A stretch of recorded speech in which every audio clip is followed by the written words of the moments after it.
Oh, yeah. Let's make it do what it do, baby. America. Awesome sports for the 12th man. Here we go. We missed you. We took a week off. Big Money Rob traveling, universal and worldwide. Let's talk about why we took a week off, because somebody went far. It's the WT. The WT was out of the country. Way down under. That's right. It was good, man. I'm glad you posted some stuff, Rob. World traveler. It was like you're like a day ahead of us, right? Is that was day behind? How was Australia? Right, almost a day ahead of it, practically. Yeah. Oh yeah, listen. A trip like 14 hours ahead of the East Coast, 17 hours ahead of the West Coast. Did you fly to LA and then LA to Melbourne or to Sydney? Yep. Mm-hmm. Yeah, a trip I'll never have to do again in life.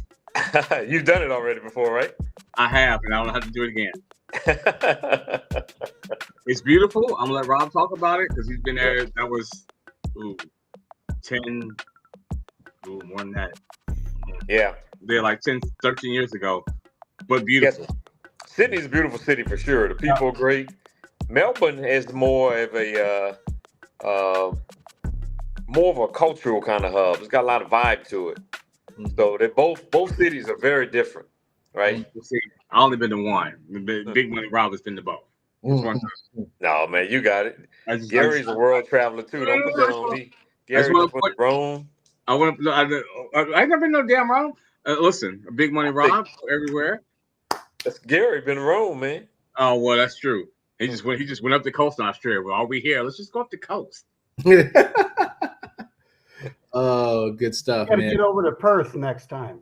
Yeah, I've never been to Perth. Listen, you're going to take you some bodyguards when you go to Perth because a whole bunch of people look like you. That's hilarious. Hey, I do got some family in Australia too, man. That's on the bucket list. Imagine that. Imagine you having family in Australia, Dre. What? Why are you talking shit? What do you mean? What's wrong with that? Because every time we can bring up a random city, you're like, you know what? My cousins stay there. My grandma used to live there. People in the South say my auntie lived there. Listen, my uncle Raymond was stationed there for 3 tours. Ray and Pookie and them. I got cousins in Japan. I got an uncle. He's a traveler. He's a global ambassador, whatever. So so that's kind of where I'm trying to catch up. Man. So yeah, but if you go back to listen, I love him. I know it's all true. But if you go back and look at the shows, if you name City X, Jay will come right back like, yeah, man. Either he lived there or he got family that stay there. And it's like every city you bring up, he's like, yep, I've been there. The whole black population of Salt Lake City is related to Andre. There we go. All 3 of them? That's tough. That's tough. Hey, man. Was there 4 when Andre comes? It was 4. Man, I got to tell you. It is 5 when they bring the dog. I'm sorry. Go ahead. What was that for? Oh, man. Y'all are capping. Hey, but I feel the energy, man. It's all in good fun, man. So I'm happy that we're laughing. We got to laugh for some challenges that's been happening to our teams and everything that's been going on too. But laughter is good for the soul, man. It is good for the soul. We got to do that, man. So oh my God, there's something wrong with me. I'm sorry. JQ, it's funny, man. We're gonna have a section, the JQ rant. But Andre do have relatives in Salt Lake City. I know, but I'm not wrong. Every time we bring up a city, man, he got somebody to stay there or work there or live there for some period of time. I do remember a few of the cities. Listen, he's batting about. Let's see.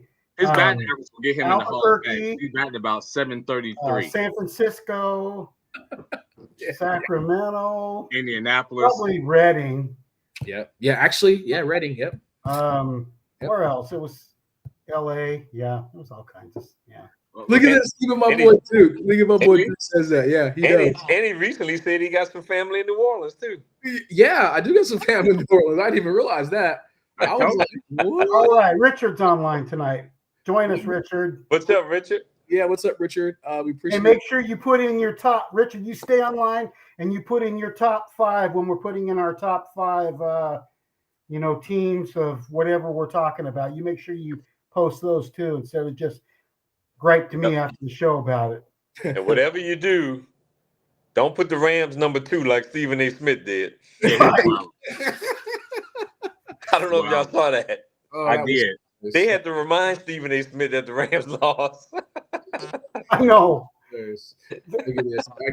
Shout out to Duke. Yeah, he's showing me some love here. That yeah. Utah, Hawaii, Philippines, Germany, wherever. Yeah. Oh, nice. We got a list. Yeah. Yeah. Now Alaska again. I know somebody from Alaska from school, but I don't have family there. So that's that. See what I'm talking about? See again. Here we go. Kissing cousin, whatever. I told you. Yeah, Universal Worldwide. That's my goal, man. Digital nomad. That is my ultimate goal. Hey, we're so happy. Look at Richard's pop. He thinks he is. Richard is all talking all kinds of stuff. We love the interaction, folks. Everyone, this is great. Absolutely. Hey, I wanted to at least give a quick check-in. I know we're behind here. We're trying to catch up, but Rob Ford, how you feeling this evening, man? You doing all right? Hey, man, doing great, man. Here in the A, right down by the airport. Yeah. Hey, lock the door. Can we give Greg Appel a shout out? He told me to tell you hello. All right. Appreciate it. JQ. Make sure you got both locks on the hotel door. This guy. Sorry. He props his door. I'm at the airport. I'm just trying to show my brother some love. I'm not mad at you. It's your mindset for JQ. What are you talking about? In other words, JQ says the hood down by the Atlanta airport. JQ don't say it. The U.S. Bureau says it. Just in case anybody listening didn't understand them. JQ, how you feeling, my guy? I am good for as best as I can good for your team trading for Joe Flacco. But outside of that, I'm all right. Where the hood at? Atlanta airport. Huh? Man. Yeah. We're sure we know Gary's a nice guy. We're obviously messing with you too. Hey, we see that you're representing Gary. Oregon has a big game this weekend versus Fernando Mendoza in Indiana, but we'll talk about it later. But representing, man. Dante Moore should be a good game, obviously, this weekend. But we'll talk about that. How you feeling this evening, sir? I'm feeling good. I was going to represent the U, but I looked all over and I couldn't find the jersey that I wanted or the hat. And so the last minute I threw this on. This is my dad's stuff. So, representing Oregon tonight. I like Dante Moore, my new #1 draft prospect. I was going to tell you that, Rob. We'll definitely dive into that. He's been playing well. John Mateer, we'll talk about that. Red River rivalry. We get into that that's happening this weekend too. Texas at Oklahoma. It feels like Steve Sarkisian is going to go into that James Franklin category again, James Franklin's territory, because that dude's sucking right now, and that's the reason. But we'll talk about it later. That dude is terrible. One is on the lower bunk, one is on the upper bunk. They've been going together for a long time. 100% true, JQ. JQ's been calling out. He's been calling out James Franklin for like years. I've been calling out Bob Stoops, and now. I mean, Steve ain't drinking. That's a whole other conversation. But he's sucking. Listen, I don't care where you playing UCLA. You're not supposed to lose to UCLA. I don't care if you're playing them in your backyard. You're not supposed to lose to UCLA nowhere. Right. Neutral field, their field, your field, nowhere. Oh my goodness, we're going to talk a little bit more about why Texas is struggling, and may not be all Archie Manning's fault, but the coach ain't helping him either. So he don't have a good person because who's the offensive coordinator? Steve. Man, I tell you what,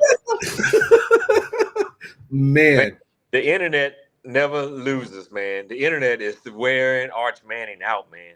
Yeah, there's a video out there, and look. I want to. This is obviously sensitive. 9/11. A lot of people lost their lives in 9/11, but there is a internet post that says if Arch Manning was flying one of those planes, it would have missed the World Trade Center. No, that's how poor his accuracy is. That is off limits and terrible yet funny. Yes, 100%. Yep. All right, JQ. That's terrible and fun. Like I said, I want to be respectful. I just think that's poor taste there. 100%. There could be another funny analogy, but that's just poor taste there. Yeah. Richard, we're going to dive into the QB situation shortly too. Not quite yet. We just started. We're going to dive into a couple of topics here because bear with us. We have so many things to catch up on, and we'll get right to it. So let's kind of talk about how to reach out to us. Obviously, we're following us. You're on a couple of different places. You can follow us on Twitter, X, at the number 12 THMAN Sports. Follow us on Facebook, our Facebook page, which we're streaming live on right now. You probably see us, which is our 12th Man Sports. We post a lot of things, Robert Sports Minutes, all that fun stuff. And then last but not least, we're also on YouTube, which is another 12th Man Sports. So follow us on that as well. And we're got to get our subscriber count up, if you will. So we'll kind of, if Rod keeps having challenges, we may go straight to that for YouTube. But again, we're going to knock on wood and make sure that everything is good as far as with the channel. And we love the fact that we can stream in all these different places. So let's have some fun and let's talk about a lot of different topics. And right now, there was some brief. I was driving we were driving to an appointment this morning, me and Marcy, and then they were talking about this procedure that Deion was going to have, and we were like, a procedure is it's kind of interesting. He still wants to coach on Saturday, right? Now, granted, he's supposed to be real quick in and out. I don't know. I think it's an aspiration thumectomy or something like that. Yeah, he had blood clots in his leg. Yep. So I definitely butchered that, but he does have a history of blood clot issues, which is kind of scary, I would say, at this juncture. So I don't know why he wants to prove that he has to coach at this juncture, but what do you guys say on this topic? Yeah, supposedly he's had 16 similar surgeries in the last 3 years, which is wow. You just pray that he gets healed from this and it can recover in a timely fashion. As far as him coaching, I mean, he's got to be able to trust his body and listen to his doctors. I think if the doctors obviously give him the green light and he wants to be out there, I don't see nothing wrong with that. He wants to be there with his team. But I think as long as he's trusting his doctors, I think that's the key, right? If his doctors are telling him he needs to rest, then he needs to rest and don't be out there with his team. He needs to take care of himself, right? Mm-hmm. So I think that's what it comes down to, right? And it's hard for us as men, right? Men, we always want to do our jobs and be out there. We don't want to sit at home. And it's really hard for somebody to tell us that we can't go to work or something like that for whatever reason that is. So that's really hard for us as men. So I know that's a challenge. But, if I had a conversation with Deion, I would just say, hey, follow your doctor's orders, whether that's to rest. If they give you the green light to go and coach, then, hey, go be out there with your team. The only thing I would say about that real quick, if you don't mind, is, Richard, I don't believe it's an ego thing. It might be, but I've had a friend that had the same surgery, and 2 days later, we were golfing 18 holes, and the doctor said it was totally fine. And we walked the course. Okay. So I think if that's the case, there are different levels of this surgery and that sort of thing. But 48 hours later, we're playing golf. So all right. So it's not unrealistic. Okay. No, that's good to hear. Yep. Yeah, for sure. I want him to do the best for him with his health. But I think also when he says coach, what does that really mean, right? Because does that mean he's on the sideline? Does that mean he's in the press box? Do they have him a special place to where he's got the headset on and he's got a monitor? You know what I mean? Like, just because he has that procedure doesn't mean he's walking up and down the sideline for 60 minutes. So you also have to take in consideration, what does it mean to coach if from that perspective. I think he is going to be in tune to the game. I don't think it really matters who on his staff coaches that team. They're clearly missing Shedeur quarterback. Yeah. And him being there or not, I don't think it's going to really make a difference. Yep. But I do think he's going to be lose whether he's there or not. Right. But I think he's going to be there in the building in some private room, if not a press box. And I wouldn't even want him in a press box, because if he's in a press box where a camera can get to him, then it becomes less about the game and more about what he's doing in the press box. How much is he involved? Is he really listening? Yada, yada, yada. If I'm Colorado, if he can't be on the sideline, be himself, I would have him somewhere where he's listening, like I said, listening in with multiple monitors, and he has the ability to talk to him the same way he is on the headset, but not be a distraction. And I think he will probably tell you the same thing once he really thinks about it. So, you just have to change your point of view in terms of what it means to coach in 2025, because it doesn't always mean stalking the sideline. Yeah. We got a couple of good comments. Richard made the comment, he probably doesn't trust his staff.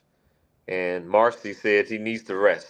So we got some feedback from our viewers here. But the problem is with the rest is that he's going to be a whole problem in the hospital room with the nurses and all the other. You might as well let him in the building, but just put him somewhere where he can coach, and be in tune to the game, but not be not take over what the actual game is happening outside. You know what I'm saying, on the field. So I think that's what they're ultimately going to decide on. Yeah. Good stuff, gentlemen. And we appreciate the comment. Keep it going. He said, I love it. Hey, let's get into some college football predictions here.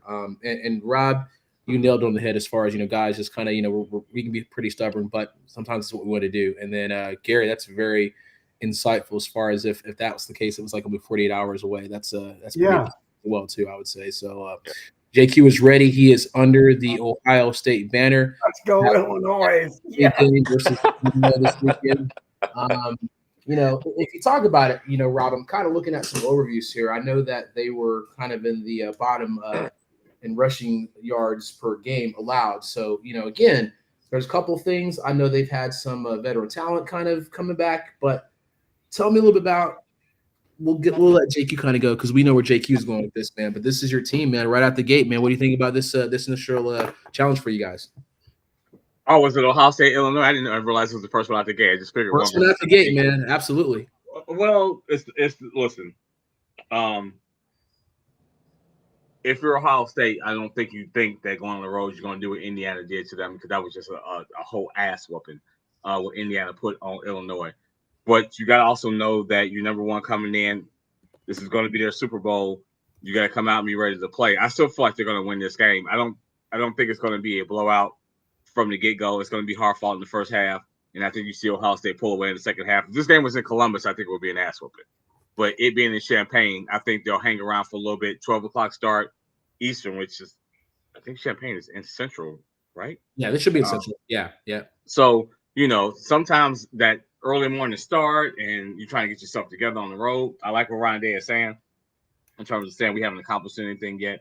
But, Illinois is only, one, they got the ass pulled by Indiana, so they want to show that that's not what's going to happen every time they play a good team. But when USC puts the kind of numbers they put on them, when Indiana puts the kind of numbers they put on them, if you're the Ohio State offense, you got to be licking your chops. And if the Ohio State defense just goes out and do what they've been doing, should be a win. Yeah, I agree with that. And I know I was out of the country this past Saturday, but I did watch thanks to the Big Ten Network, I did come back and watch the Illinois-Purdue game from this past weekend, just so I can have a better understanding of what the issue is for Illinois. And their defense is a problem. I mean, even against Purdue this past weekend, missed tackles. Purdue was able to move the ball at will against them. So just imagine what an Ohio State's going to be able to do to them in that football game, right? And I agree with JQ on this one. I kind of had the same thought process where I think Illinois hangs around a little bit in the first half, but Ohio State pulls away.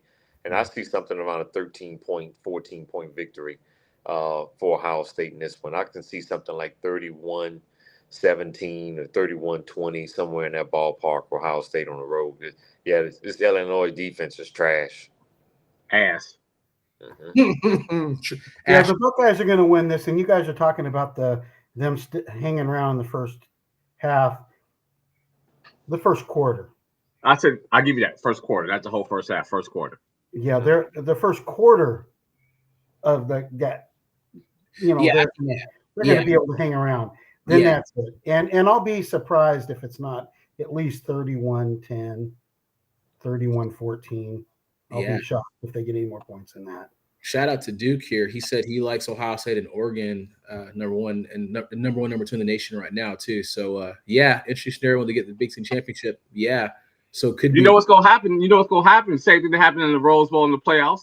Gary, boat race. Yeah, already talking trash. Hey, that's gonna be great. No, I think it'd be good. When they don't, you got to tear that thing down behind you. No, I don't. What you got to do is take what you just bought at Liz.com with your 25% discount and put it outside in the campfire and burn it. Okay? Put some s'mores over top of it. Burn it. Hey. I've never bought an Oregon. You don't want to make no more bets, man. You still owe us a Flatlands dinner right now, man. That was a bullshit call on that damn field goal, and you know it. Doesn't matter, Don't matter. You got to predict those kind of things to happen on their home turf, man. Oh, you know they're going to have about 2 or 3 plays. You got to predict a terrible fourth goal. Yeah. Hey, it is what it is, man. You got to own it. You know what? Listen, I am going to pay up my debt Okay, but of course I'm gonna talk shit to Gary when he's got that Oregon shit on. Of course I am. Hey, Gary. And yes, Richard. I think they could flip if both teams win. I think it depends on like the margin of victory too. That's what I'm, But right now, we'll see how it plays out. I mean, Miami has looked really good. I don't want to take anything from them. I know they're number 2 in the country. Miami has looked really good. Carson Beck has been playing well for them. Those receivers, C.J. Daniels, offensive line, Francis McGowan, and Ruben Bain. I tell you, he's been a terror as an edge rusher for Miami.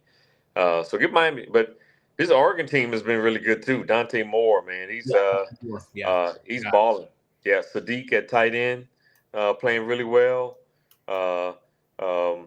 Ugunglier is the edge rusher for Oregon.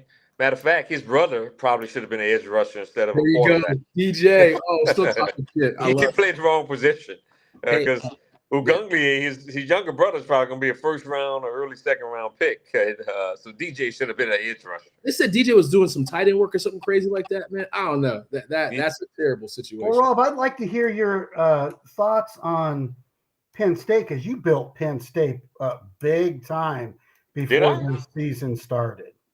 You thought they were the next best thing to slice bread. I don't think I did that. Oh, yeah, you did. No, I didn't. I didn't pick Penn State to win a national championship. No, I might have talked. You had them right. I will admit I did put Texas on a pedestal. No, you didn't have. They look like trash. But you had them up there in that always in your top 5 in the country going into. Oh yeah, and you didn't? No. Get out of here, man. No. Why would I? I knew exactly what they were. They're Penn State. They were the Final Four last year. Now, were you right or were you wrong? Because remember, you're always okay when you're right. I agree with you. I tell you. I know I brag when I'm right, but I'll admit when I'm wrong too. Okay, well, I'm waiting for it. Hey, I was wrong by picking Penn State to beat Oregon a couple of weeks ago, so I'll admit that for sure. Well, no, because that game went to overtime. No team can go across the country and yeah. Hey, I said, look, at some point it's going to happen, but until it happens, I'm going to pick the home team in that scenario, and that was the first time we saw it happen. Damn Yankees eliminated. Sorry, man. Wow, man, there it is. All right, we got JQ back. JQ wanted no part of that conversation, but listen, because you already know what I'm going to say. I want to hear it. You already know what I was going to say. I told him that before he said it. There was going to be one team that was going to buck that trend where a team going cross country was going to be Penn State because they're going to find a way. Because that's what they do. They find a way to blow it. 6-0 in the whiteout and all this. Hey, I played the odds, and hey, it finally caught up to me. I told you. In the past, I was always right by that prediction. In the same what happened? In the same week, y'all picked USC to go on the road and beat Illinois, and I said, look, Illinois is gonna win that game because we hadn't seen the team go cross country and beat a good team. I was right about that one, but I was wrong about the Oregon Penn State game. So I played the odds. I don't pick USC on it. Last year, no team went cross country in the Big Ten and beat a good team. I think Washington's a good team, and Ohio State just beat Washington. I think what I mean by a good team is a ranked team. Okay, I don't know. We can talk about it. I don't understand why Washington is not ranked. They just went cross country to Maryland and came back in the fourth quarter and won that game. Wow. Man, come on, man. They did. Maryland got Andre Peterson playing quarterback, man. That's true. Maryland was undefeated. You know what? That's not fair. No. I'm not gonna let him get away with that because if Maryland wins that game against Washington, Maryland is ranked at least in the 20s this week. He knows it. Right. Listen, if Maryland goes to 5-0 and they beat Washington this past weekend, you don't think Maryland would have been ranked? Absolutely. Well, they weren't ranked at the time. So that's not what I asked you. What I asked you was, as much football as you watch, if Maryland beats Washington this past weekend, it goes to 5-0. Do you think Maryland would have been ranked this Monday? It probably would have, but it didn't. It didn't happen. I'm just talking about good teams. Like you got to be a good team to be on the outskirts of being ranked. That's all I'm saying. We don't have to stay on it. I'm just saying. Oregon was the first one to go on the road, travel cross country, and be a ranked team. I think that both Maryland and Washington are both good teams, and that was a really good game. Yeah, they'll be good teams. They might be at the Sun Bowl in El Paso. Okay, Jason's got you on that one. They'll get a participation trophy. Maybe down there with you in Tampa, either at the Gator or the Outback. The Outback Bowl, one of them. Listen, you know I ain't wrong. The Holiday Bowl in San Diego, somewhere like that. Max Player Bowl. Here we go. Playing LSU in the Gator Bowl. The Weed Eater Bowl in Shreveport. No. It's going to be the third place teams in the Big Ten and the SEC. It's going to be LSU versus Washington for no reason at all. Oh man, he was going here. All right, we're getting off the rails here. Wow, we got 2 topics. I know, man. It's 35 minutes. Rob gave us some 30 topics too, so there's no way we'll be here for 3 hours, folks. I'm just joking. Hey, let's talk about number 8 Alabama at number 14 Missouri. Alabama coming off of that versus Georgia. They still had Georgia in there, and then there's psychologically they still got Georgia in their mind. Is this the get right game or is this kind of a trap game? For Alabama after that high? Missouri's going to be ready to play, I would assume. But what say you guys, man? Man, I tell you what, this is a game. I think it's going to be a really good football game. Ahmad Hardy, it's best running back in college football. Joker was a 0-star recruit, and he's leading the nation. Great tackles. And I think at 4 games, I don't know what he did this past week, but after 4 games, he had 730 yards rushing, averaging almost 7 yards a carry.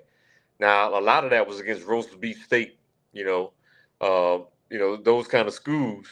But he was still leading the nation in rushing. He still has some really good games against some SEC opponents. That being said, Ty Simpson for Alabama might be the hottest quarterback in the country right now. Right, and he's been outstanding ever since that Florida State loss. I've moved him up to the 2nd round of the draft, and he may, before it's all said and done, be a 1st rounder. I think it's going to be a tough physical football game, but I like Alabama on the road. I think they win by somewhere around 3 to 7 points. Much as I hate Alabama, but that's how I feel. You got to say the other part of that, because I think everything you said was spot on, but you left the other part of it out because you're a big timer, like I'm a big timer. Mr. LSU, Mr. Ohio State. We ain't going to pick Missouri against Alabama. Listen, we'll come in here and talk about what they did right the following week, but it's hard to come on here and pick the Vanderbilts and the Missouris against the Alabama. That's why we picked Florida State to beat them the first week, and it proved us wrong. We all picked Alabama. Yes, we did, but you watch what has happened so far since then, and, I don't know, maybe sometimes the galvanizing moments you think it should happen like in the week 5, 6, or 7, where it was a wake-up call. Burst of success, and then things happen. Maybe their galvanizing moment happened right out the gate, where it was like, hey, man, the whole country, they do talk shit to us, and they came out here and they whooped our ass on national TV, and they're talking bad about us as a program and just dismissing us. And it happened right out the gate. And more often than not, that doesn't happen. But maybe the board said, hey, man, play them the clips. They on social media anyway. Play them the clips about how they talk about how soft we are and how terrible we are, how we got our ass kicked in the trenches. And maybe that helped them. And they came out and they played good ball, They could have very well underestimated that Florida State team. But look, that was Ty Simpson's first start as a college football quarterback too, right? In a hostile environment. He probably had to work out the kinks, and things have gotten better. They were able to play ham and cheese state for 2 weeks to kind of get right. And, get back and on the right track and things of that nature. And then they got to Georgia and got that win. They beat Vanderbilt at home. Yeah. And right now things are clicking for them. The offensive line, Caden Proctor, still looking like a 1st-round pick now. The defensive line, LT Overton, playing well. Damani Jackson in the secondary has been playing well. Right now, they got it rolling right now. I don't like them, but hey, they got to call it like the way we see it. Yeah. So what's their big signature win is Vanderbilt? They beat Georgia on the road. They beat Georgia. Oh, that's right. Yeah. That's right. Hey, so I'm assuming we're all picking Alabama for this. Yeah. There's no way that we can just have a sports talk show and go against Alabama at this juncture. I think Missouri's going to keep this game competitive, though. I really do feel that way. Eli Drunkowitz, I think, is a good coach. Ahmad Hardy is running that rock. Stop it. They're definitely a program that has been competitive in the SEC. They're obviously not a program that's capable of winning the SEC right now, but they've been a program that's been competitive. So they hang around in this football game. I think it's going to be close, but I'm picking Bama. Yeah. Anyway. Yeah. All right, let's get to the big game. So I'm gonna let Gary have his moment here. No. I want to hear Rob's and JQ's thoughts on the Oregon. Just thinking that's a potential upset of that, but we'll see how that plays out, Richard. I'm picking Oregon. Oregon's at home. It's at home. It's at home. The odds are still in my favor. That I know Oregon is the only team to go cross country and beat Penn State, but it's like 1 in 30. So going on the road and beating the ranked team cross country. So I'm staying with Oregon. Hey, I've been impressed with Oregon. I'm going to say that, right? Dante Moore, like he's my overall #1 draft prospect right now. Yeah. He's been phenomenal. He's making plays with his arms. Got a high completion percentage. Yep. Making quick reads with the football. So look like an experienced quarterback. Yeah. Making plays with his legs as well. Yeah. And this Oregon team, coming into the year, it was said that they won't be as talented as they were last year. But I actually think they have more talent. Not in the way the season is playing out. And I like the way Oregon is playing. Look, Fernando Mendoza, these might be the 2 top quarterbacks in the draft. There it is. So it's going to be heavy with NFL scouts. Dante Moore, Fernando Mendoza. Yep. And you got to give Kirk Cignetti a lot of credit, man. That Indiana program was doo-doo, right, when it comes to football, right? And, just straight trash, homie. And, they were just garbage. And he's got that team to the playoffs last year, and he's got them trending toward another playoff spot this year. They're not going to win the Big Ten. They're not going to win the national championship. But for what he's been able to do at Indiana, to even have them competing on this level, you got to give him a lot of credit for what he's doing. And you get Fernando Mendoza, who probably could have went anywhere in the country. You got him to go to Indiana to go play quarterback. And it's probably going to be a top 5, top 10 pick right now. So you got to give him some credit for the foresight. And Mendoza was good at Cal last year. Yeah. He didn't have a lot of talent around him, but Cal was competitive in a lot of games. They almost beat Miami last year. Yep. And Mendoza put up big numbers against Miami last year too. And but I'm going with Oregon. That being said, I think they win by at least 10 points.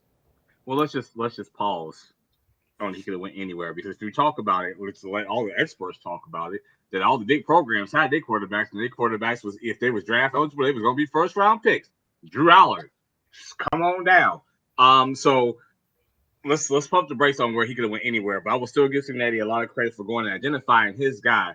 And he's been hitting that transfer portal hard, because it's hard to get people, to come to Indiana. But if they are mad where they are, and you throw them a couple of dollars, you get them to come to Bloomington and say, "Hey, you can go to Indianapolis and have a good time." Yeah. I'm giving. Listen, sorry, I'm not gonna get into this one. But yeah, I just don't think that. Again, I know it, and it sucks. And please don't hate me, America. But I just when we talk about the Missouris of the world, I just don't see Indiana going cross country and beating Oregon and Eugene. Yeah. I can't get on this podcast and say that out loud. I can't do it. Yeah. I can't do it. I can. He's on my bandwagon with a cross country thing now. It ain't just that, but I can say it, and I'll tell you why I can say it. Because if Oregon doesn't come out and play top Oregon football, I'm about to pull a JQ. Stop it, Gary. If they stub their toes at all, this team has the ability to beat them, in my opinion. Yeah. I don't think they will. Oregon do that at home. What's that? When's the last time you seen Oregon come out like that at home? And that crowd's gonna be crunk. Dan Lanning is gonna have that team fired up. Yeah. They're gonna be ready to play, man. Hey, look, like I said, I'm only saying a 10-point game. I think Indiana's gonna come out and be competitive. Yeah. But yeah, I would be happy with the 10-point Oregon win. I think it's gonna be more than that. I think y'all are tripping. I think it's gonna be 17, man. I think it's gonna be more than that. Yeah, I do, because you talked about the Purdue they didn't win no Big Ten games last year, putting that kind of money on Illinois. So when I see Indiana do that to Illinois, I'm not saying Indiana doesn't have a good team. What I'm saying is that I think Illinois is probably just the best of the mediocre teams. And when they go play a for real team, Hold on, JT was a habitual landslide for today, man. Look at this. Well, you know what? I got my Cincinnati Reds shirt on. Since the Reds were the best of the mediocre teams and they slid into the playoffs, and the Dodgers beat the brakes off of them. And that's what I'm talking about. When you play other mediocre teams, you can be the best of the mediocre teams and look good, but when you go play a for real person, you're like, oh shit, that's what it's supposed to look like. And I think the Ohio States, the organs in the Big Ten if that's what it's supposed to look like. I don't think they've seen that class of athlete. It's easy to do that to Illinois. We talked about their defensive struggles, and then once you get down, it throws away your whole offensive game plan. Once you get down 3 or 4 scores, because you can't run the ball because they know that you got to pass the ball and it makes you one-dimensional. I just feel like Oregon beats Indiana by about 17. Yeah. Hey, let's really quickly. Hey, just to let you know, Gary, I'm a huge fan of Dante Moore too. Believe it or not, he's and Rob talked about him. Kind of the prototype. He's very similar build. He's a very similar build to Jaden Daniels. Kind of that same 6'3", kind of 200 kind of pound guy. He's got to get a little, obviously a little bit more weight on him, but. Very nice prototype. That's kind of what he kind of looks like, if you will. I'm not comparing him to that, but I'm saying that's kind of. You don't have the speed like Daniels, but he's a good prospect. For sure. He's not as fast as Daniels, 100%, but just kind of like you kind of see those type of traits that he has, and obviously Daniels is having a tough, second half, but or second season, but that's the prototype that we see at Dante Moore. So he should end up being a better passer. Yeah, 100% better passer. Just really accurate, really good. So we're happy to see his progression. That's a great game, but. Oregon all the way. There's no doubt because Indiana's flying cross country. They can get a wake up call. Really quickly, if it was on a neutral field, Rob, what's your thoughts on that, real quick? Oh, I still go Oregon if they were on a neutral field. Yep, they're a better team. Indiana, man, come on, man. I'm sorry, I'm from Indiana, but I'm just saying Oregon gonna whip Oregon is Oregon. They're 7th for a reason. Yeah. We're not saying that they're like chop liver, but again, it's like you're winning, but again, this is kind of that measuring stick. I think it's going to be good. Like you said, maybe we talked about first quarter, maybe we'll see how it plays out, but they're gonna be ready to play. But Oregon should handle business, I would say. Rob, real quickly, East Carolina at Tulane. You want to talk about that real quick? Oh yeah, Tulane all the way, man. Hey, the group of 5 right now. You still got to get one team in the playoffs. Yep. That's group of 5, and right now it's going to come down to Memphis, South Florida, and Tulane. So obviously it's the game Tulane has to win. Memphis right now is undefeated, so they got the early nod on that group of 5 spot right now. I'm not sure. Shout out to Duke. Yeah, Bama and Oregon. And then Richard, I'm not sure who you're talking about, who the potential upset was. So let me know which game you were talking about. I think it was Oregon and Indiana. Yeah. I think that's what you're talking about. Oregon. You're on the same page with that too. Yeah, because they put that big number on Illinois, and Illinois is still ranked at 17. So when you see that. Yeah. Number 22, Ohio State at Colorado. Whoa. Say that again. Is it number 22 Ohio State at Colorado? Is that what it is? Iowa State. What did I say? You said Ohio State. I said, man, I'll come through this camera. Iowa State. I apologize. Please forgive me. That was a Freudian slip. No, Iowa State's gonna win this game.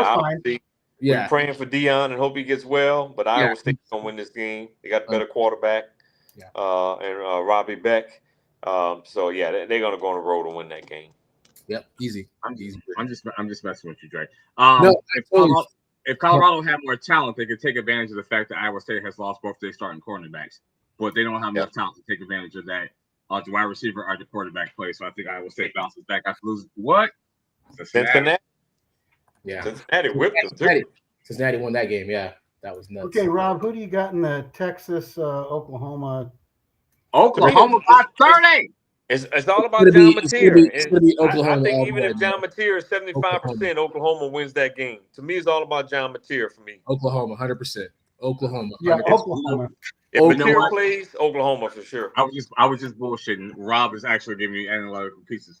If Mateer plays and shit, I don't even know if he's got to be 75%, bro. I don't. Like, I'm not gonna say that crazy like 25%. But man, Arch Manning is not even in my top 50. That's what I'm saying. And wow, Rob. So he's out. Herm Edwards said, "Get out." Hey. So let me just play the advocate for one time, right? I don't even feel comfortable saying this. Like, Texas is playing terrible. Is there some like glimmer of hope where they can come out and just like shock the hell out of us? Like, Yo.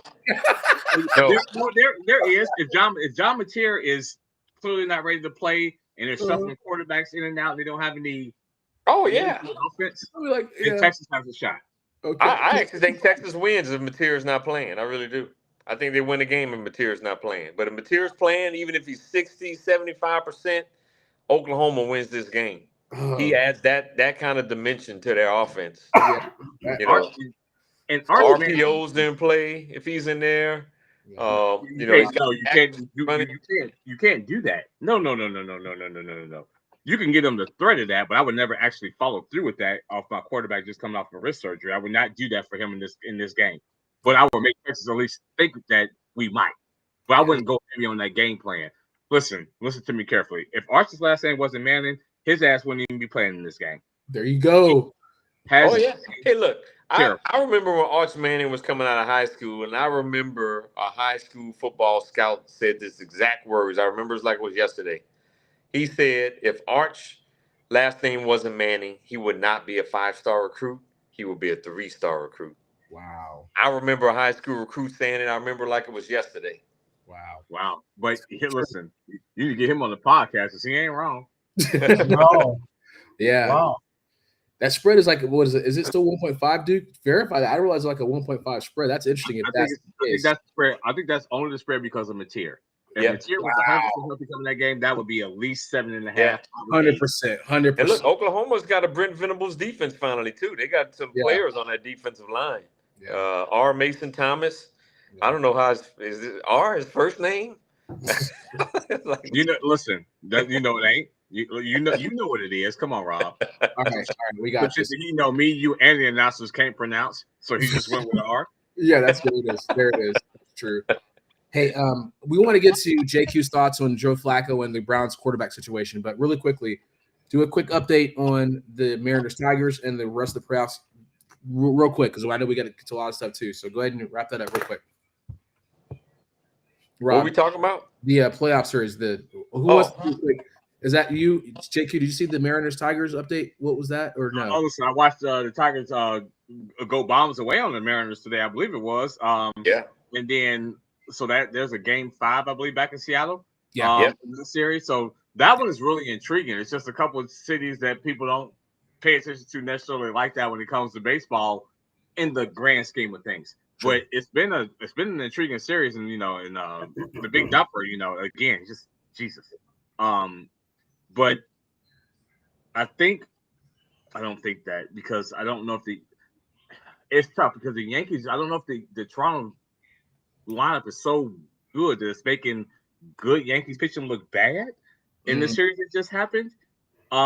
Listen, you're talking about Fried and Rodon and them, and they just got bombed, like bombed in Toronto, where the game was over before it even started. That was First wild. couple innings. It was ugly. I'm not trying to be funny. I'm just being objective. But I really think the Phillies Dodgers winner, to me, is the one I think I will put my money on to win the World Series. I agree. I think the Brewers have a good team. The Cubs came back today, so kudos on them for holding on after scoring 4 runs in the bottom of the first and winning 4-3. You don't think the Brewers could compete? No, I don't say they can't compete. I just don't think they have the star power to beat the Phillies or the Dodgers. I just don't. This is still a star-driven league. Every now and again, you get one of those Royals teams that really don't have a whole bunch of stars and they win, but that's really not how it works.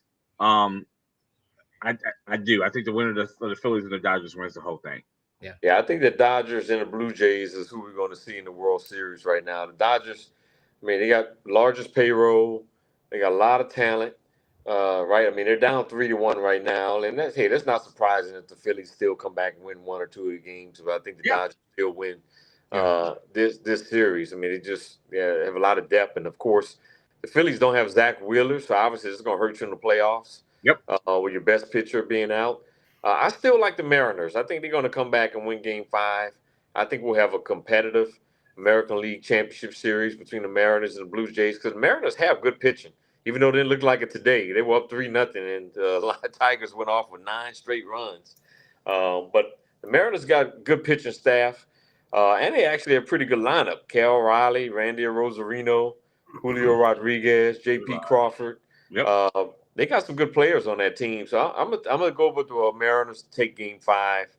We have a Mariners, Blue Jays, and Dodgers, Brewers in the championship series. The only reason why I can't pick it is because that's a lot of pressure now on the Mariners after going up 2-0 and then losing those 2 in Detroit and having to come back home. When you feel the Tigers won Game 1.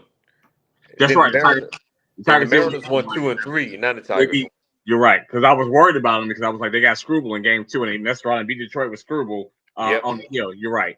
And that's a good point too. Who's on the mound for the two teams on Friday too? So you always got to pay attention to that. Yeah. And I'm trying to look it up right now to see if they've posted who they're going with from a pitching standpoint. So the Tigers are going with Scooble, and the Mariners are going with George Kirby, 2 good pitchers. So we'll see. The Tigers are going with Scooble in Game 5. So can the Mariners beat them twice? That's gonna be tough. Ooh, man, I'm gonna go with the Tigers. Listen, he's probably gonna win the Cy Young again. Yep. Gary, you okay with what's happened to the Yankees? How do you fix them with what happened, man? I was expecting it. I wasn't expecting much from the Yankees this year. As I was looking at all the teams in the playoffs, I thought, who could the Yankees actually win against? So they're where they need to be. They're fishing. Yeah. And if we're being truthful here, the Yankees have struggled against good teams this year. They dominated against the teams like the White Sox, lower echelon teams, the Royals, teams of that nature. But they struggled. I mean, I think we had a losing record against the Red Sox, even though we beat them in the playoffs. We had a losing record against the Blue Jays. I was surprised that we pleasantly surprised, of course, because I hate the Red Sox, but I was pleasantly surprised, but I was definitely surprised. Yeah. At that victory. Especially after we lost the first game. But it's Crochet and a bunch of dudes.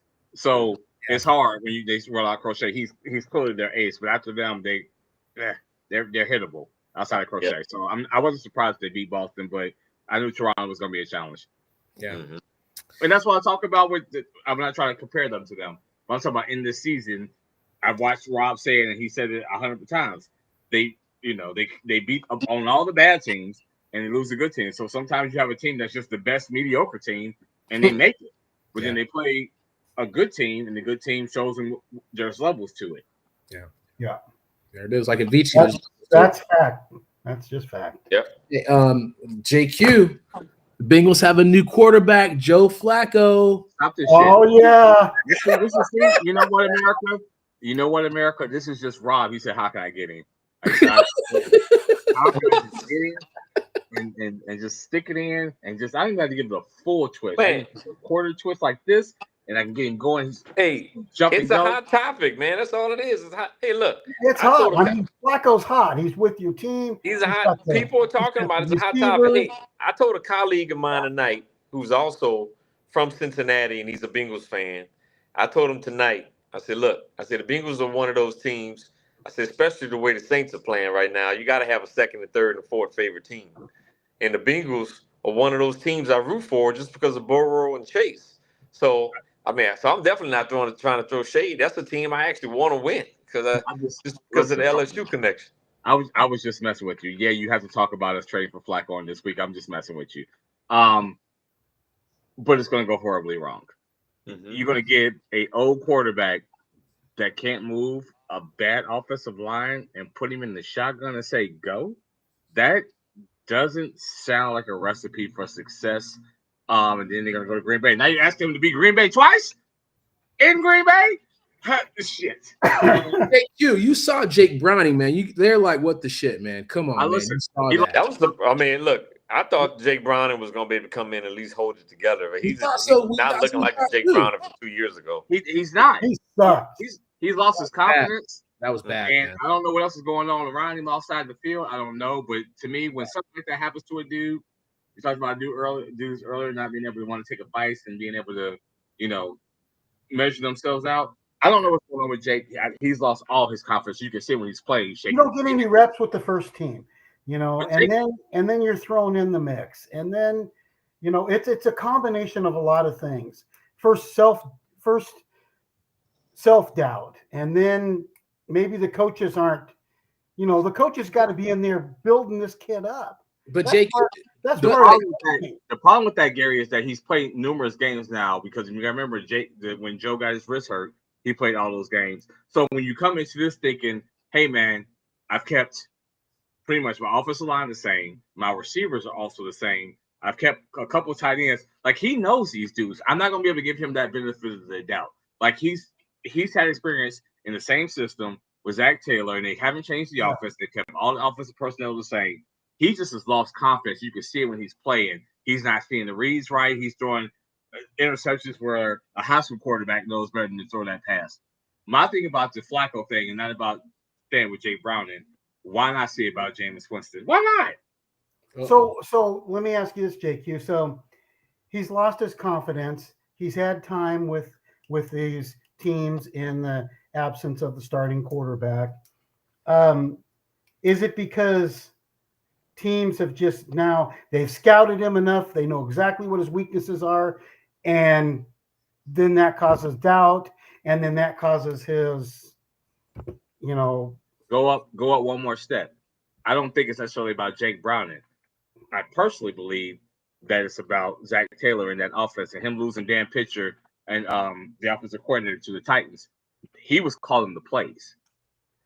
Zach Taylor has now come in and said, I'm not going to change the coordinator. I'm going to go back to calling the plays. And this is what you're seeing, and it's trash. So I think there's a multitude of things. I think Jake has lost his confidence, but I think the offense has gotten predictable, and the league has called up to him, and they haven't adjusted. And I just don't understand getting a 41-year-old quarterback. I think he's 40 or 41 or something like that. Yeah. Behind a leaky offensive line. 84, JQ, 84. Say what? 84. Well, the one thing that he can do, though, the one thing that Flacco can do is he can't, if he has time. You said there's some challenges with the offensive line, of course. But if he has time, and he's not a guy that can roll out. So if that offensive line can hold out, if they can put a tight end in there and a running back in there and send those stud wide receivers deep, he can throw a deep ball. Yeah. I hope you're right. It just doesn't. If I'm being objective, I'm a Bengals fan. Everybody knows it. But if I'm being objective, you say, "Hey, team A lost their quarterback, and they went and got an old dude to play quarterback that's ill." And the reason why you lost your starting quarterback, who is Bo, was because you said offensive line was leaky. Now I'm going to give you an old dude that can't move behind that same offensive line, and you say, "What do you think is going to happen?" Even if it wasn't the Bengals with those wide receivers, I'm going to say you guys still have to have time to get the ball down there to them. I just don't see that being a good recipe for it. Like, James can still move around, and James just don't give a damn. He said, "Man, we're gonna throw 4 touchdowns. We might throw through 3 picks, but I'm gonna get my dude to go get the ball." Be some shootouts, my guy. You're gonna be some shootouts with James, man. That's what you want. You want interception. You want, you know. I'll say that. But that Tampa Bay team that year when he went, was it 40 touchdowns and 40 picks or something like that, or 30-something TDs and 30-something INTs. Man, it was must-see TV. I love that. INTs. Most of his INTs are deep, so they like punts. They're like I like a gunslinger like that myself. Yeah. I listen. You know, it's not like you got to go with somebody like that, right? You know, that was fun. I'm gonna take me a shot on that one. Let's go to another topic. Hey, I'm just gonna say this real as we wrap this up.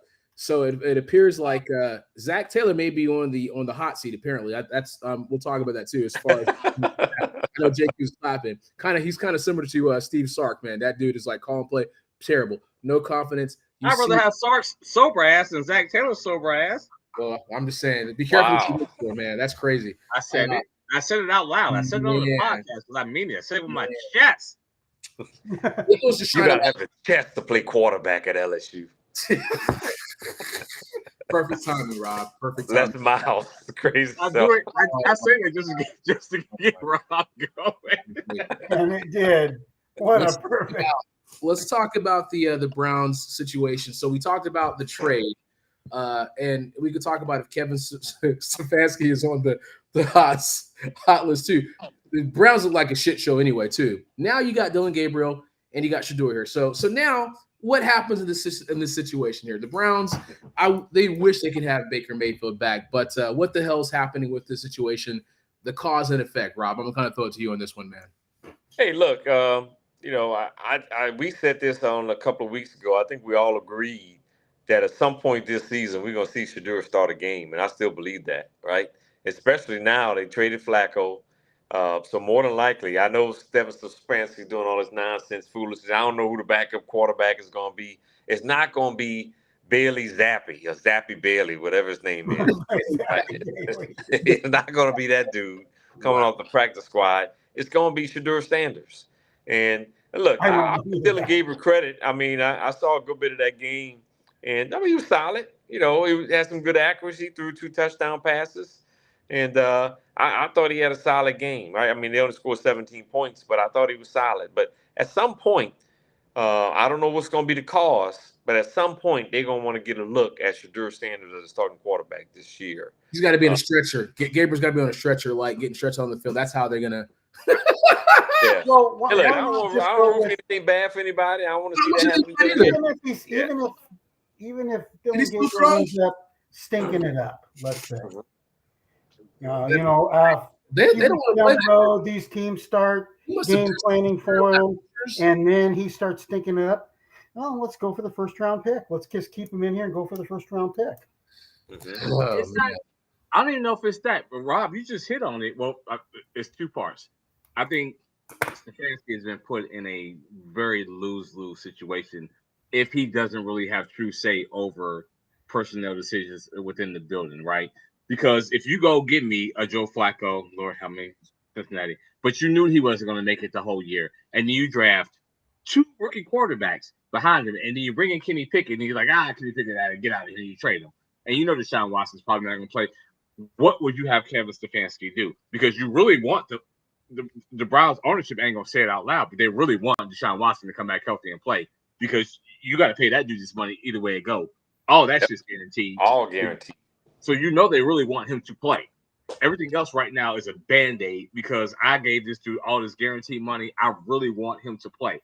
Now you give me a 3rd and a 5th round quarterback, but everybody knows coming to it. Everybody loves the 5th round quarterback over the 3rd round one. And now you're talking about Bailey Zappi? Listen, I feel bad for Stefanski a little bit. I just feel like he's been. That sounds like a business name.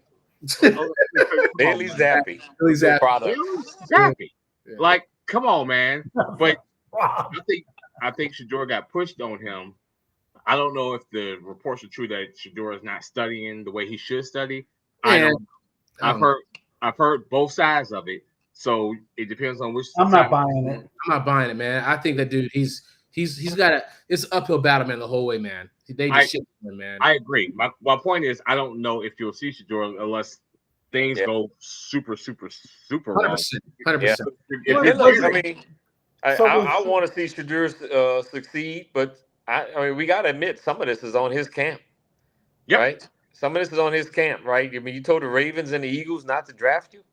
I mean, come on, man. You could be playing for the Ravens right now. I mean, why not study and learn from a guy like Lamar Jackson? I get that because if you feel like you're that guy, you're never going to play in Baltimore. So I get that part of it. Yeah, but how many quarterbacks have we seen perform well in the preseason or come in the backup situation and they become a starter somewhere, right? Mac Jones is going to be a starter for somebody next year now just because of what he's doing with the 49ers, right? That's scary. I mean, Sam Darnold revived his career this way. Baker Mayfield revived his career this way. Why not? I mean, some of this you got to put on his camp. Rob, I'm gonna battle 2 things here, and just if you will indulge me. Whenever you mention Mac Jones has the same thing. Like I know you hate, like I hate, Sean Payton too. The way those guys design plays, those guys are wide effing open. You can literally go. Gary Schaefer can hit passes like. You're watching. Damn right you can. I can throw my 15-yard bomb. I'm just saying, like the way they design plays, like they're excellent play callers. The way they play, like shit, wide open, man. Same thing with. I understand what you're saying, but all of these guys didn't play for Kyle Shanahan. Well, Sam Darnold did, but all of them didn't, right? Baker Mayfield never did. He revived his career. Well, I'll give you that.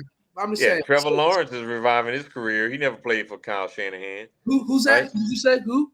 Trevor Lawrence. Trevor Lawrence, now, man. All of a sudden, he's looking like a first-round pick again. Well, I don't know. That last play that he scored the touchdown on, that was almost like the Bad News Bears play. That was some luck stuff right there. But he did it.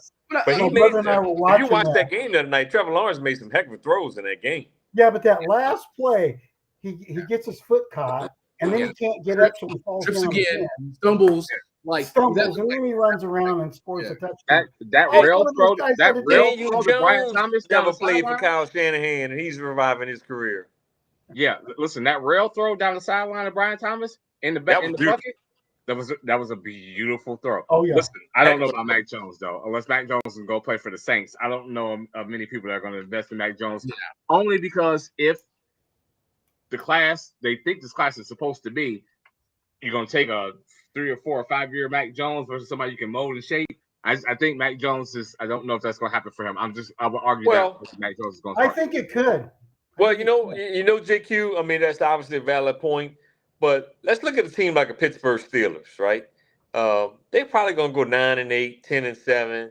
If they're lucky, 11-6 this year. Aaron Rodgers retires after this year. They're not going to be at the top of the draft.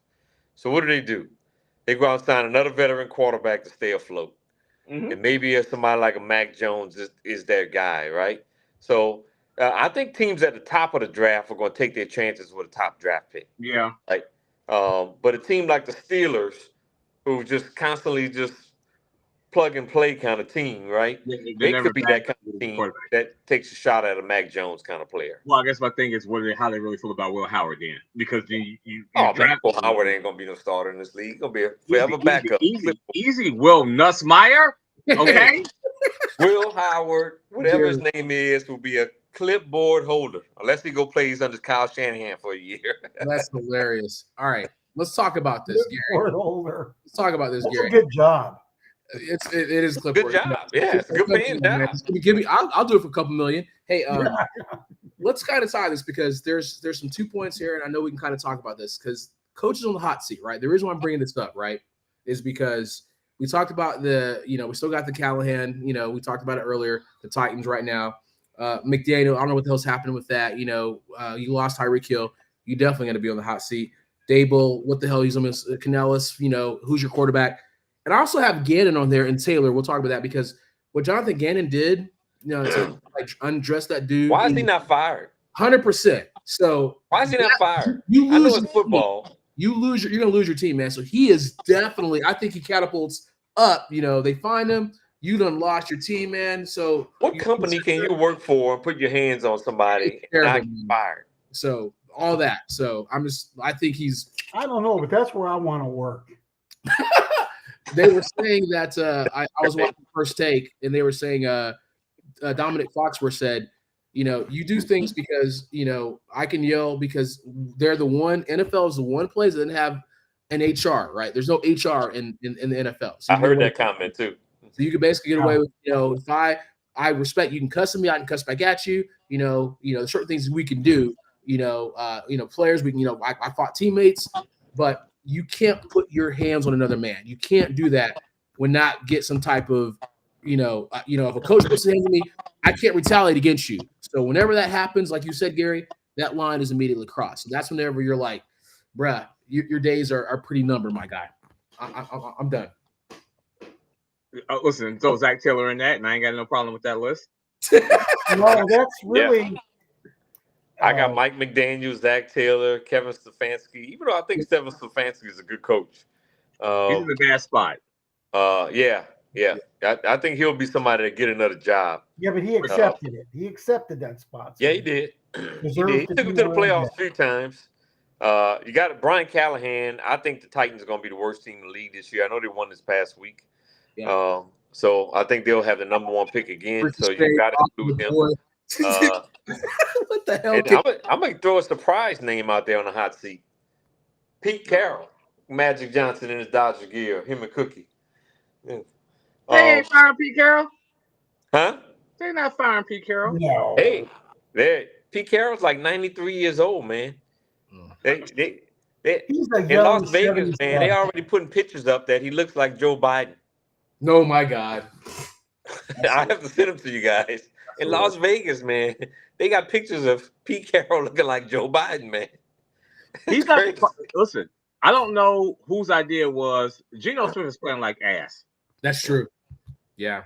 And you know who else is also being asked? Chip Kelly should have stayed in Columbus. So, and that's another thing. So we talk about that. You know that JQ. Whenever you have like an offensive coordinator that, like, I don't know what the hell he's doing. You know, like it's definitely reflecting. You know, whenever you look at Shane Steichen, a quarterback can make you look good. The same thing we talk about with what the hell's happening with Bill Belichick. That's a dumpster fire because Tom Brady made get the hell out of the NFL. 100%. But you're looking at it.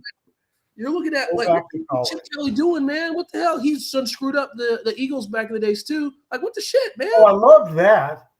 You love that. You had feelings. Like what the hell? I want to go back. Chip Kelly. I know you do. You know you do, man. We know you do, man.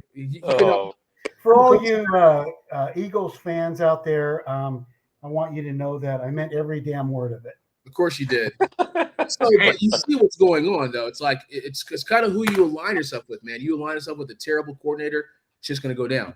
If you yourself as a terrible coordinator, Zach Taylor, shit's going down. Steve Stark, shit's going down. Whenever you either have a coach or a head coach, whether it's offense or defensive coordinator, that thinks that they are the smartest person in the room, that is an issue. You've got that with a guy like Chip Kelly, whether he's a coach, whether he's not. You've got that with, with Kyle Shanahan, and everywhere he goes, he's the, and I'm sure I can see Chip Kelly, the weaselly bitch that he is, talking to the brass. Hey, go ahead. Get rid of that old man. I'll take it over. I'll run this thing. He's probably trying to I can absolutely see him doing that. I can see that too, Gary. Yeah, and this is my last point. If I was a head coach, right, and this is the thing, right, you better damn make sure that you have somebody that can run the offense, or at least you got to control that shit, because there's no way. Like, I'm looking at, my situation. Like, if I'm the Falcons, like, if I'm like, all right, bro, you know that my job's on the line here, man. Can we design some stuff here, because this shit ain't looking good right now, man. I'm just being honest. They should never hire Raheem Morris to begin with, but that's a conversation. 100%. I agree with you, but you're like, was it that or Belichick? What the hell? You're like, shit. You don't want Belichick, man. He might be the worst college football coach. Yeah, man. Ben Johnson wasn't coming out, but Ben Johnson wasn't coming out. He wasn't coming out, right? And then you had Arthur Smith was like trying to tell us that Desmond Ridder was the answer. That was a shit show. Like, come on, man. What the hell? If Belichick came to the Cowboys, his deal would, he'd say, I want to come to the Cowboys. I want to be the head coach, but I want my girlfriend to be on the cheerleader squad.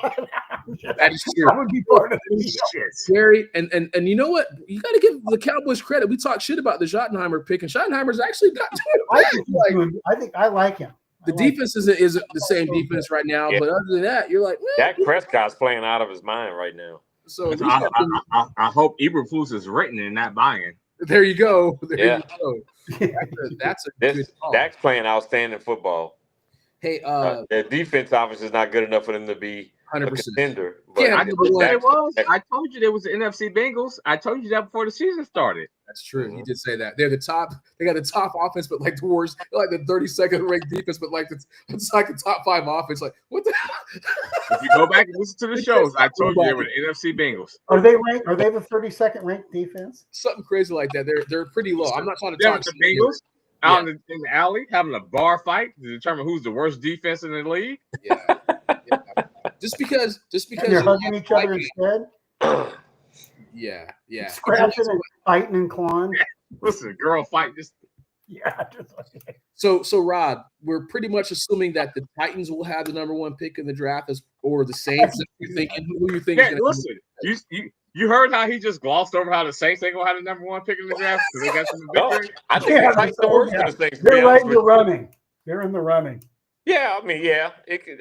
But watching seeing both teams play, I think Titans are worse than the Saints.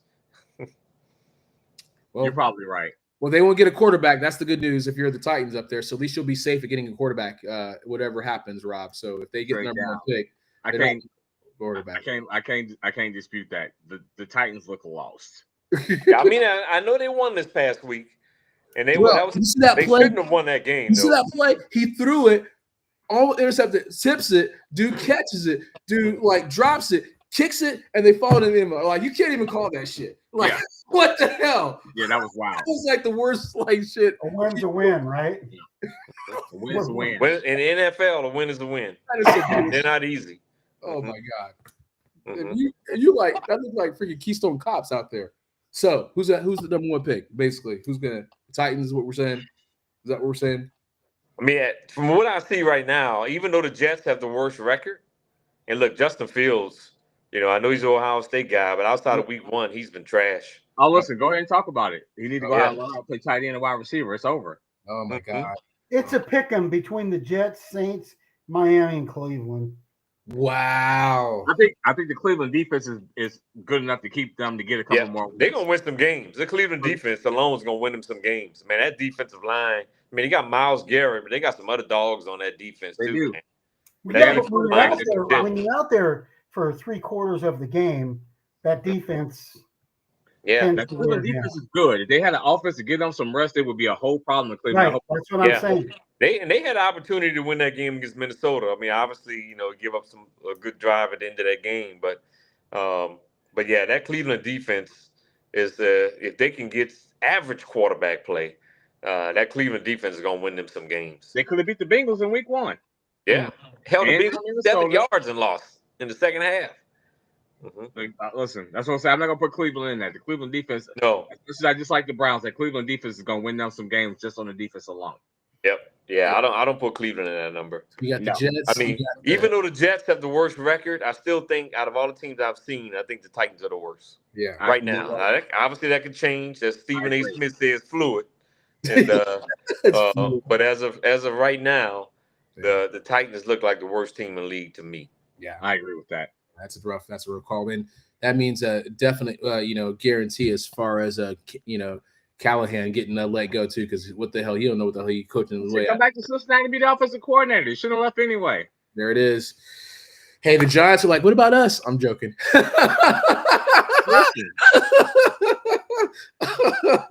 Only if that hamstring is not really good for Jackson Dart, because I know he's been nursing it for the past couple of weeks. But I like what I see out of him and Scotty, even though he lost the fumble. He just had a turnover fest in New Orleans, but they won't be the first or last team to go to New Orleans and get their ass kicked. Yeah. So speaking of that, Eagles at Giants, we'll go back into this game. So we're going to go through some quick predictions. I know Eagles lost a kind of a heartbreak game. We'll talk about the offense, but they should get right versus the Giants, I think, for sure. So yeah. But what's wrong with the Eagles passing game, man? They're like 30th in the league in passing right now, man. At some point, we got to okay, this is a serious problem. And something just seems off with it. I mean, I think they're going to win a game against the Giants, so I'll get that out of the way. Yeah. But the passing game is just you know what it is. Stop pussyfooting around it, Rob. You know what it is. Go ahead and talk about it. It must be missing Kellen Moore. The offensive coordinator is doing an awful job. That ain't what it is. Well, that's part of it. That's part of it. I don't know what has happened between Jalen Hurts and AJ Brown. They used to be best friends, and then now he reading books. He out here quoting Bible scriptures about walking away and not telling nobody. Like, I don't know what's going on with them, but that's. Yeah, it's a misconnect, man. He was wide open on one play. I was like, man, how you missed that, Jalen Hurts? And I'm taking the Eagles, by the way. Yeah, we're all taking the Eagles, except for Gary. Gary's taking the Giants. He don't care. It's the Eagles and the Giants. He don't care. He hates both of them. Yeah, exactly. Yeah, I my hate. No bounds. 0-0 tie. You know what, Gary? I'll give you permission to use mine. You want to see a result in the 0-0 tie? There it is. Let's keep this going. So we talk about this, Gary. The Seahawks or the Jaguars. Trevor Lawrence tripping, stumbling, bumbling, fumbling. Was that the old school? That was hilarious. So they beat the Chiefs, and some people say they turned off the game. They know what they'll happen, and you see that you're like, what the hell? Is this the Jaguars resurgence, or did it come back to the earth whenever they play the Seahawks? This is the situation, Gary. What say you? I think the Jaguars at home are going to beat the Seahawks, going clean across the country. The game's in Jacksonville. Travis Hunter played his ass off. Good job. Good catches from Travis Hunter too. By the way, he made some great catch. Yeah, go ahead. Yeah. Sorry. Jacksonville. I like Jacksonville too, man. I like what I'm seeing, especially offensively right now with those weapons. Even Travis Etienne is having a better year than he has in the last couple of years as well. Yeah. Offensive line has been pretty good, and you're starting to see a resurgence from Trevor Lawrence. And I think Seattle's a pretty good team, but yeah, I don't see them going cross country and beating Jacksonville. JQ? I'm going to take the Seahawks. There you go. JQ's the only one against it. Okay. All right. That's for he's trying to get his dinner. Is Brian Thomas was Brian Thomas still? No, listen. I like that. That was I watched the Red Zone. I watched almost all of that damn game for Seattle Temple game. That game was fan-freaking-tastic, and it really came down to who had the ball last. Listen, Sam Darnold and Jackson Smith and Jigba and Barner and that two-headed monster running back. I mean, I can see that actually happening, but like I said, in the day, wouldn't be surprised. I just like Jacksonville a little more in this one. Yeah. All right, last game we got the 49ers and the Buccaneers here. I pray to God that the Buccaneers lose, man. Because I fucking hate them. They won't. I pray to God that the Buccaneers win. Buccaneers gonna win this game. At some point, all these injuries, the 49ers are gonna catch up with them, right? You look, Brock Purdy didn't practice today. Juwan Jennings didn't practice today. Ricky Pearsall didn't practice today. At some point, it's going to catch up to you. And look, Mac Jones been playing better. I give them credit. But at some point, all these injuries are going to catch up with them. And the Buccaneers, they just find ways to win, man. I hate the Buccaneers, but I know JQ, the quarterback. He's going to say quarterback Baker Mayfield versus Mac Jones. That's exactly what you got. You know what? And even beyond that, there are just years when you watch a team. I think it was like Kansas City last year versus this year, where there are teams that just find, to Rob's point. Listen, must be studying the same note sheet. They find ways to win, and there's a year where there's a team where you're like, man, all they're doing is winning close games, and they could have a close game after close game after close. They've won 5, literally. They might be winning at the buzzer every week. Yeah, every week, and every week everybody's saying, listen. You know what it's like for all the gamblers out there. I don't know how many people play roulette, and you watch it spin, and you watch it go red 5 times in a row, and you're like, God damn it! I know black is getting ready to hit. But you know what? The wheel don't have no memory. And then red hits again on 6. And everybody betting black, and your ass lost because you're waiting on to go to the regression to the mean. Sometimes you just got to ride the wave. I think Tampa's kind of just riding the wave of winning close games in this year. I think they win this game. Sorry, but the gamblers out there know what I'm talking about. Yeah, and the other reason why black. Yeah, it's tough, right? Because that's funny, Gary. Like I said, I mean, I hope that they get knocked down because Kyle Shanahan has seen enough of the Buccaneers being the former Falcons, and they're going to run the hell out of them. That's what I'm hoping for. But like I said, I get you, man. It's just it does seem inevitable. But I'm gonna go against like everything my heart says and go for the 49ers because I just want the Buccaneers to lose. But I get you guys, man. So it's all good. I hate the Bucs, man. Being sucky. But it ain't got to do with the fact that you and your people is like the 49ers. That's another thing too. And my household is a 49ers fan too. So I was gonna say we just gonna leave that out of it, huh? 100%. Yeah, I hate the Bucs too. See how you try to slip that in there? Like he was gonna talk about that part of it. 100%. Yeah. Let's wrap this up here. Rob, I know we're kind of skipping. I want to get through those predictions, everything like that. Did you want to go back and talk about why Texas is struggling? Did you want to talk about that? Because I don't know if you did hit on that, and I know Go ahead. Well, I think the main reason is the quarterback play, right? And that's the main reason. The best performance we've seen out of Arch Manning is his performance in the Warby Parker commercials. And his performance on the football field has been atrocious. Man, what did he play? Stephen F. Austin, and he had like 10 straight incompletions. Wow. Like Stephen F. Austin? I mean, guys should be 15, 20 yards wide open against Stephen F. Austin. No, I got one for you. Hold on. Keep talking. I got a quote for you. Keep going. Yeah. So I mean, to me, it's mostly about the quarterback position and the way he's playing or the lack of thereof. I mean, 2 4-quarter INTs against Florida this past weekend. It's awful. It's awful. What you got there, JQ?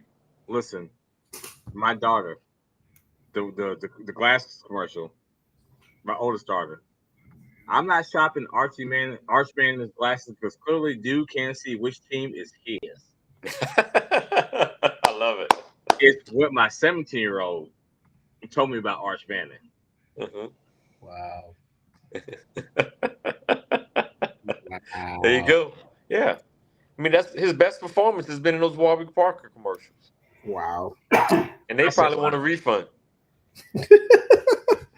They're like, I'd put him on one of those commercials, and I'd put him on it with these, I mean, like really thick glasses, and say, hey, maybe these will work better for you.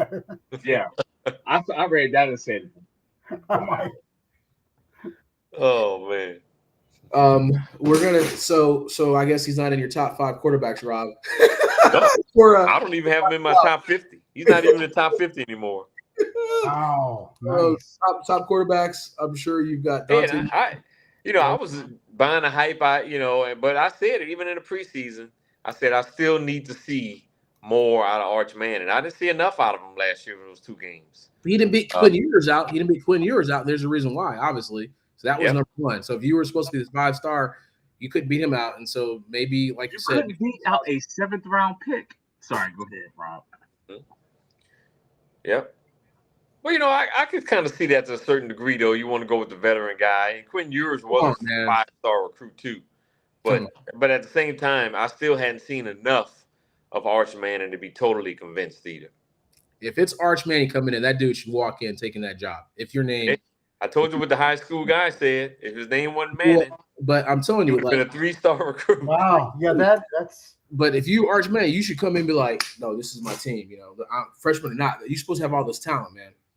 But you couldn't beat him out like JQ, 7th-round draft pick. Yeah. Man. Come on, man. It's Arch Manning. It's not Peyton Manning. Don't be slow. Well, you should some shit. All right, let's wrap this up here. Any last things you want to talk about? Other topic? I know Rob gave us 3,000 topics here. Is there a topic you want to talk about? Yes, go ahead, Gary. Well, I want JQ to talk about the projection for the Lakers for this season. I want to hear your thoughts on the Lakers and what they're going to do this upcoming season. Not a damn thing. How many games are they going to win? Listen, 50. And get bounced if they don't make any moves at the trade deadline. 50 is 5 more than what Vegas has them at, so that's that can go either way. They have 45 wins. I'm going to go over our teams. They've got they've got New Orleans at 30 wins. They got the Trailblazers at 35 wins. But they do have Atlanta at 46 wins for the season. They had Atlanta winning one more game than LA? Yeah. But y'all remember we had a show this past summer that Andre said the Hawks were going to win 60 games. Y'all remember that? Yeah. The lowest in the league was Utah at 16. Or 18, I'm sorry. And the highest was OKC at 62. Everybody else was in the mid-50s, all of the other top teams. And they got some people out there that believe OKC is going to win 70 games this year. I'm not totally hitting that number yet. I'm not sold on that. I'm going to say 64. I'm going under on that. I would bet against them. But there are some so-called basketball experts that think OKC can win 70 games this year. First of all, if we were all put, let's say, $100 on that each, or $1,000 on each, whatever it was, $50, and we put all of our hexes on that team, that team would be lucky to win 45 games. Listen, they might win 81 with all our bad luck asses. Oh, okay. Well, hey, I was trying to think positive.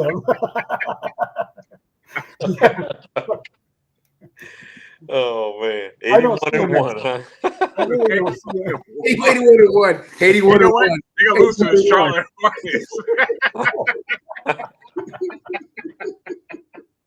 Oh wow, that would have been some kind of record right there. 81-1.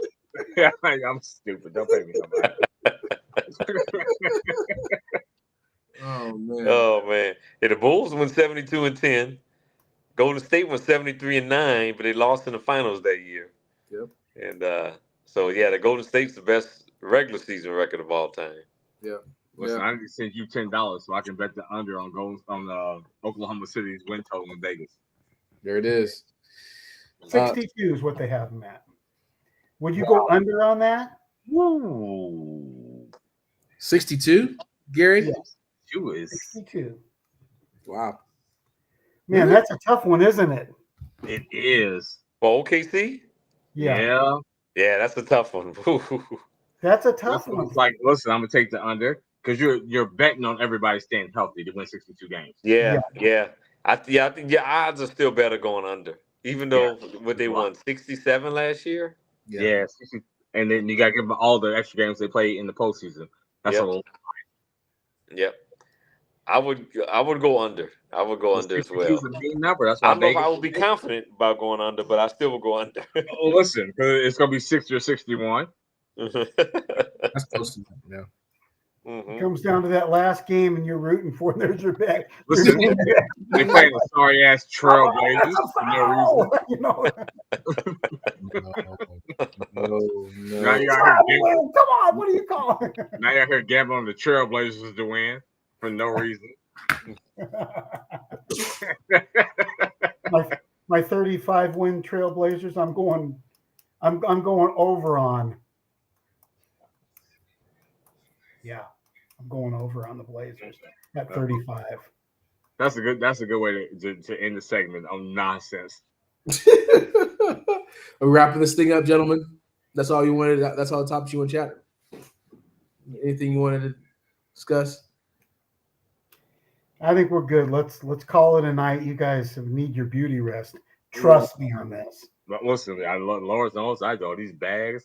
Ooh, Rob, why did you put college coach you want your son to play for? What was that about? Was that something you were just thinking about, or what? I was curious about that topic because I heard somebody talking about that day earlier today. If you had a son, who would you want him to go play college basketball for? Huh? Yeah. Mm-hmm. Huh? That's good. That's a really good question. None of the above. Like, yes. I mean, I would say Rick Pitino possibly is maybe. I ain't sending my son to go play for no Rick Pitino. Hell no! I'll show you how to go. Really, Pitino? Oh my God! I don't know. Pitino. Not I'm sending him to play for Kelvin Sampson. I don't have a son, so I can't even. I was just throwing out some ideas. You know, just hypothetical. I'm going to say I want my 4'11" daughter to go play for Bobby Knight. Good night. You don't want that to happen either. You don't want that to happen either. This is how you guys are playing. Man, get the hell out of here, man. I was going to say Bill Self. Bill Self, you said? I'm going to go Kelvin Sampson or Hubert Davis. Well, Kelvin Sampson's cheating ass. I can't go with him or Calipari. I just want to rule him out. That's what I'm saying. I never heard Bill Self really get in trouble for anything. He might underachieve, but I never heard him get in trouble for nothing. He may underachieve.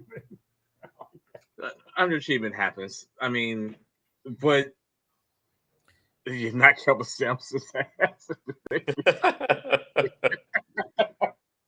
Hubert Davis is not a bad one. I haven't heard anything bad about Hubert Davis. You can't even say who was the guy that was coaching Florida State that had the players like try to like kick him out. Was that Leonard Hamilton? Leonard Hamilton. He was like, I was like, what the hell's happening with Florida State? Your players are trying to get you out, man. Oh man, this shit's not even safe anymore, man. I'm trying to think, man. There's not. Listen, that's why I asked the question, because you don't trust none of these bastards. Who you trust, man?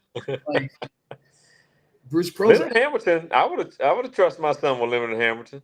I don't know, man. I always felt like there was something just underneath the surface with Leonard Hamilton. Right. You know what? Like he looks like one of those shady deacons.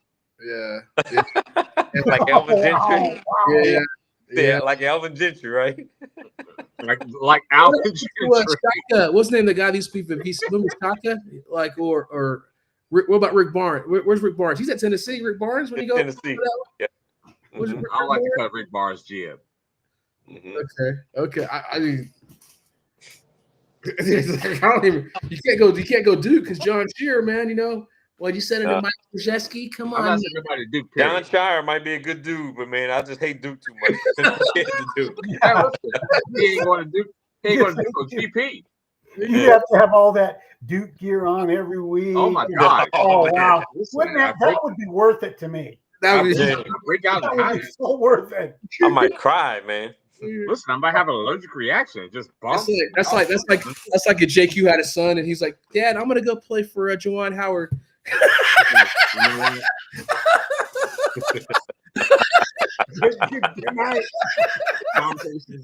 was classic right there.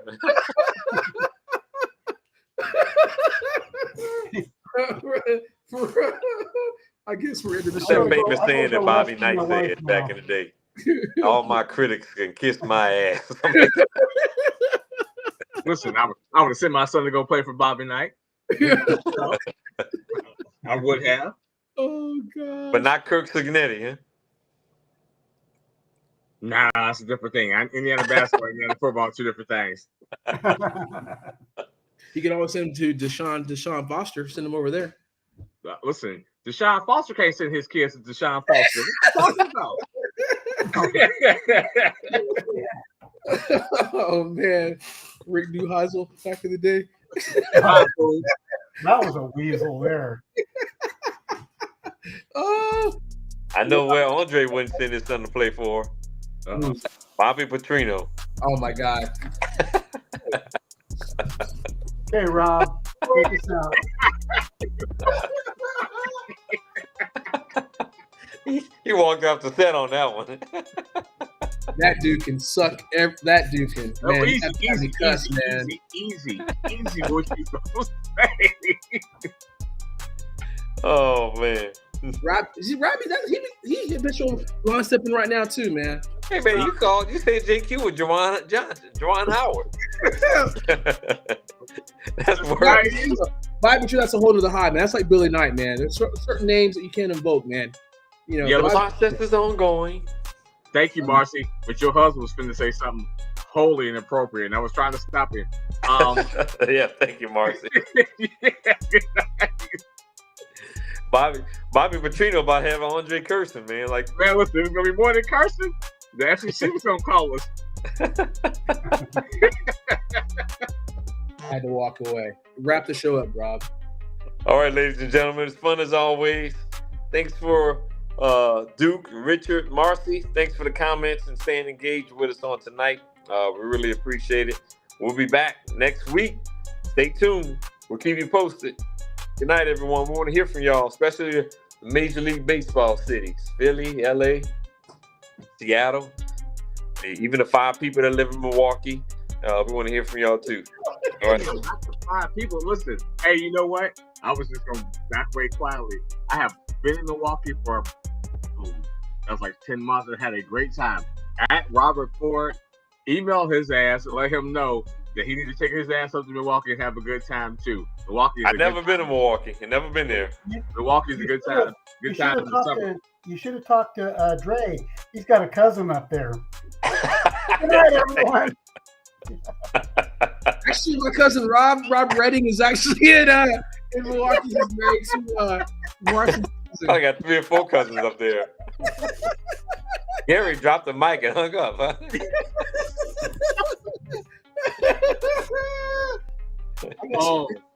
I do have some family in Milwaukee. I should go see them. We know you do. Pookie and Ray Ray and them. Oh man, it's not Pookie and Ray Ray. Robert, shout out Rob. I got to see you, Robert. He's that really Robert Redding. That's his name, man. He's from California. Is cousin. Funny. Oh my gosh. Good night. Get off. I'm gone. I'm behind. Good night. Good night, y'all.